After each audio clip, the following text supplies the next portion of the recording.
Mayor মহোদয় চাচ্ছেন মশা যে পরিমাণ বাড়তেছে ওটাকে যেন আমরা আগে কন্ট্রোল করতে পারি।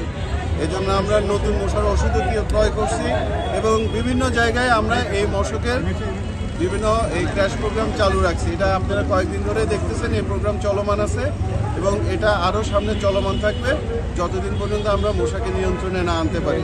এবং এটার ফলে ডেঙ্গু, চিকুনগুনিয়া বা অন্যান্য যেসব মশকবাহিত রোগ, জিকা ভাইরাসের যে রোগ, এগুলা যেন নিরাময় করা যায়, এগুলা নিধনের জন্য আমরা প্রস্তুতিমূলক মেয়র মহোদয়ের নির্দেশনায় আমরা এই কার্যক্রম চলমান রাখতেছি।